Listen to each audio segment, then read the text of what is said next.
it's important, contextually, it's important to note that when we first started working with an agency, this is early 2017, we had never done paid social before. And so I think it was easy to hit our desired goals based on the fact that we were essentially starting from zero. So I think it's a lot easier to just, hit a 2 to 3x, especially in that time period. It was a lot less competitive in the auction. There were a lot fewer small brands that were competing for eyeballs on the platforms. And so I think it was just easier. And also, everyone knows that you've got to do a ton of creative testing now. That was not the case 5-6 years ago. You could let one or anywhere between 1 and 5 pieces of creative run for like months and just Wild West. That's what it was. Yeah. So that was why I think they had some early success. They were it was blue ocean for them and for us. And so I think that is what led to their initial success. More recently, with the media buyer and creative strategist that we started working with at the beginning of this year, I think that their initial early success was based on the fact that Meredith and I, because we have a lot of other responsibilities as the founders with managing operations, handling all the retention marketing, we also do all of the product dev. We're not sourcing stuff off of Alibaba or something like that and then just marking it up. We didn't have the bandwidth to spin up, dozens or hundreds of iterations of pieces of creative. And we didn't have the bandwidth to do proper, kind of methodologically rigorous testing of that creative. Yeah. And so I think in that way, we were the limiting factor because we just did not have the hours to put on it ourselves without taking valuable hours from the other thing. Because for Boardwalk, the two big levers for growth for us are putting new SKUs out into the world and coming up with new novel ways of marketing to our audience. So these two guys came in and we had been still stuck in that kind of previous paradigm of, tops were running 15 ads at any given time. These guys came in and they spun up like 200 pieces of creative in a month. Not wildly different from one another. A lot of it was just like, this is a light background. This is a black background. This has this review copy in it. This has this, like, it was simple stuff, but it is time consuming to whip that up. And so I think that they got some early success because they were willing to spend that first month doing the research into the account, the audience, the existing demographic data that we had, and then just test stuff, trim the fat really quickly. That was the other thing that we liked about them when we initially started working with them. We made it very clear, you do not have 180 days to impress us. You have 30 days to just get to break even. Yeah. And then after 60 days, if you're not like profitable, we're going to have to make a change. I know that is like nails on a chalkboard to a lot of media buyers. I get it. But it's not, the ad spend comes from somewhere. It has to come from somewhere. And most brands are not VC backed. So we have to make very calculated, judicious decisions on how we're deploying the revenue that's coming in from the orders that are being made. We're not going to dip into our personal savings indefinitely. And I'm also not interested in taking on VC because I'm a founder because I don't want to be someone else's employee. And as soon as you take in capital or investors, you become someone else's employee. So I think that was what led to their early success. They were they knew that they had to put in the time to come up with a lot of creative, test a bunch of stuff, and find winners quickly, and then put a lot of budget behind them to scale them and scale them profitably. Yep. And just to follow up on that, Matt, did you supply all the creative then, or did they go through back catalogs, or how did that work? They tested a mix of existing creative that Meredith and I had whipped up. We had started hiring video creators at the midpoint of 2022. We're friends with someone who sells a product that is deemed a weapon, and so they can't run paid social. And he has grown his brand to 8 figures in about 2.5 years, entirely on the back of organic social, just because he knows how to create content that goes viral quickly. And so we brought in some creators in mid 2022, and we didn't really, we had an organic social presence, but it wasn't very video based. But we basically told these guys, look, the creators are at your disposal. Message them on Slack with creative briefs, things that you want them to test, or footage you want them to create, so that you can chop it up, edit it however you want. You can test video creative.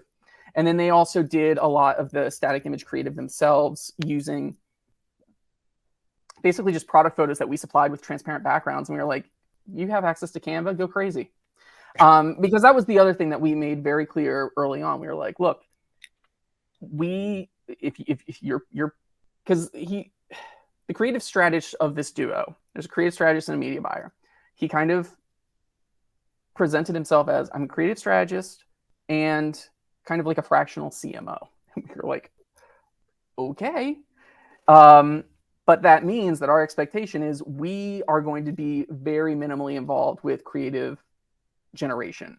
We have too much on our plate as it is. The whole reason that we're hiring you guys is to delegate some of this stuff so that we can free ourselves up, so that we can create new products, which in turn gives you more creative to play with. So we would supply them with product photos, but how they wanted to present them and gussy them up in Canva or Photoshop or whatever to create static images or maybe animated GIFs or something like that, that was entirely going to be under their purview. Mm-hmm. Interesting. Jalen, you've spoken with a few. You haven't pulled the trigger on any engagements, and I know you're doing well on your paid acquisition. So yeah, I think the real core thing here is like, I love to do it myself. Like, I don't just do, like, when you say there's all these other things, like, I think we're good at something, right? And then as people who have to wear a ton of hats, like, we're slowly taking off a hat and giving it to somebody every time we can. And like, I'll give away anything but this, because I really love this. It's this and product development that like I will never be able to hand off to somebody. But that's like, if I weren't doing this, I might start my own agency, because I really love being in the world of Facebook ads, right? Like, from the minute I did it, I was like, oh, this is amazing. Like, I love everything about this. And that's what I went to school for, right? I have my degree in marketing. I went to get my MBA in marketing. Like, that's my jam. Like, I love marketing. So I think that's a very big differentiator between myself and other people that might own a company. Some people fucking love finances. Like, I don't. I have an accountant. I have a bookkeeper. I don't, like, they need to manage every penny for me because I'm not good at that part. So it's definitely a big differentiator. And when I tell people that I run my own ads, I think that they are under the impression that we're like, maybe spending like a couple $1,000s a month, but I'm managing my own ad account of like 150,000 a month by myself with very little creative, like, testing. Like, I'm not spinning out 200 plus things a month. Like, I'm not doing it. But I think the advantage of running your own ads, that being said, people need agencies, right? Not everybody's got the same skill sets as me. Just like I needed a bookkeeper and an accountant and somebody to help me strategically in that way, I know that not everybody's brain works the same as mine and can do this type of stuff on their own.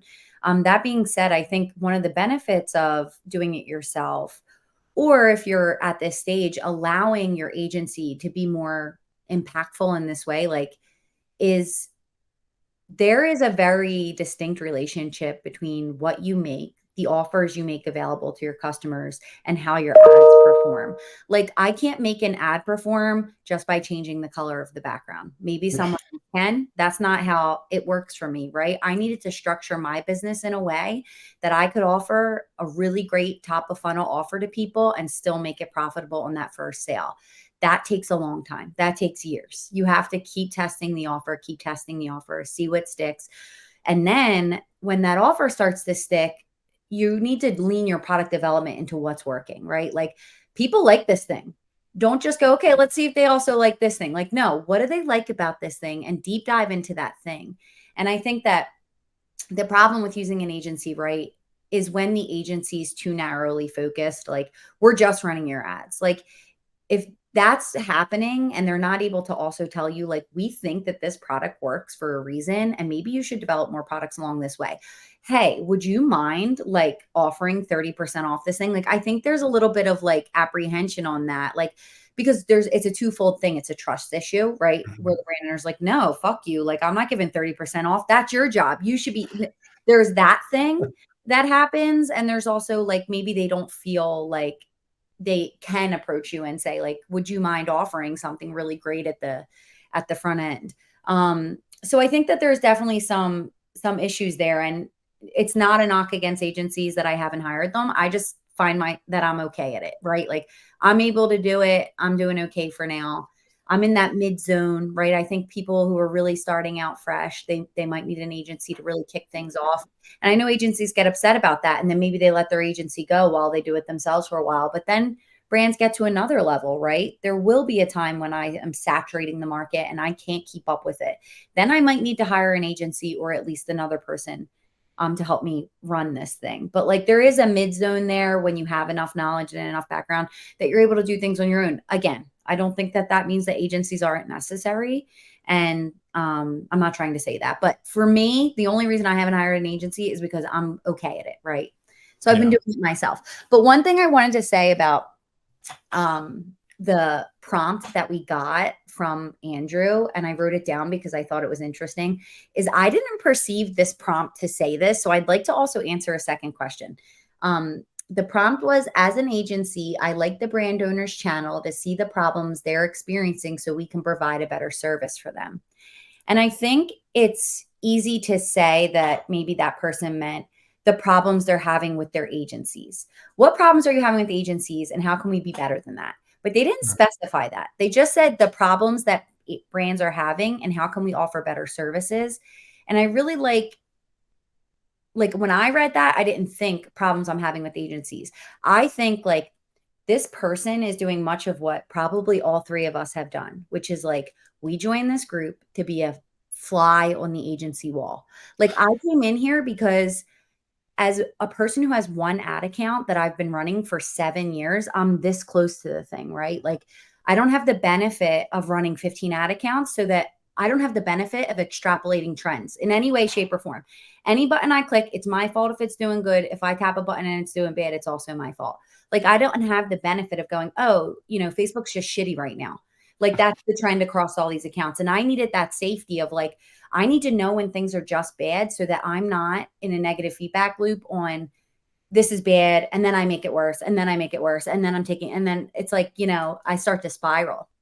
And if you're looking for that on Twitter, like, you won't find it because there's a wall up. There's a lot of hidden motives when people are giving advice, right? It's presentation mode. If you're going to that place to try to connect with people that run agencies who I think have a lot of value for brand owners in a conversation, right? Like, you can tell me all that trend stuff that I can't get on my own. Where other brand owners also can't really extrapolate that much trend data. And I'm at that granular level where I'm doing it myself. I want to know what's going on.